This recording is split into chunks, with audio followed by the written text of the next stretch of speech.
Dahlquist, and then Tyler Parnell.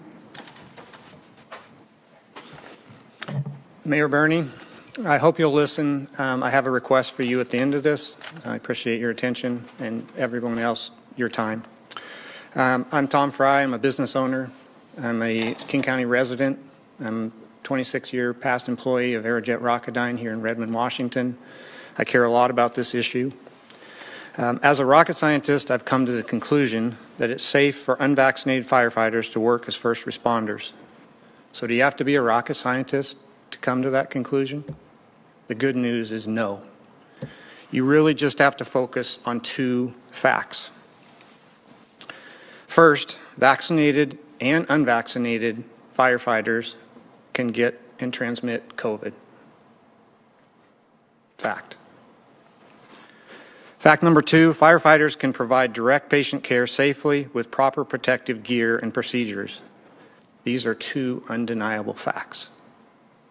I'll back this up in a moment, but just think about that. You only need to know two things, and they're simple, and they're undeniably correct.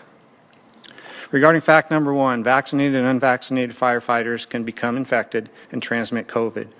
We have all heard of people and know of people who were vaccinated, boosted, and got COVID. Call them breakthrough cases.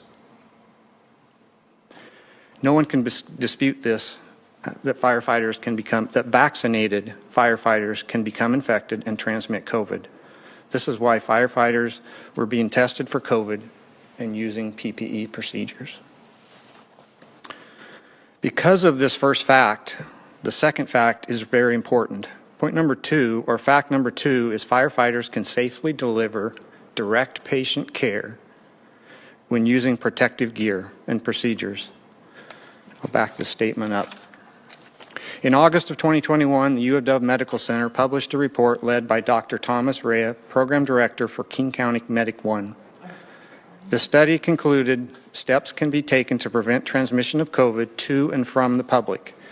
Data from 3,000 EMS workers in King County, the very firefighters you are firing, was studied from mid-February to early July of 2020, when vaccination was not available. So these were unvaccinated firefighters they were studying.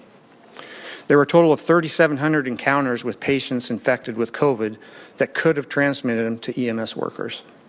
The conclusion from this study, and I'm quoting from Dr. Thomas Rea, our findings should help reassure first responders that emergency care in general, and specifically when performing aerosoling generating procedures, can be safely delivered to patients as long as personal protective gear is properly deployed. This proves just how effective PPE can be at preventing and transmission of COVID between firefighters and patients. There is no medical basis for the necessity to fire unvaccinated firefighters. Has something changed since 2020? The only thing that's changed is more transmissible variants to COVID. What hasn't changed is the tested and proven PPE and procedures. Other places in Washington State and other organizations in King County are allowing unvaccinated care providers to do direct patient care.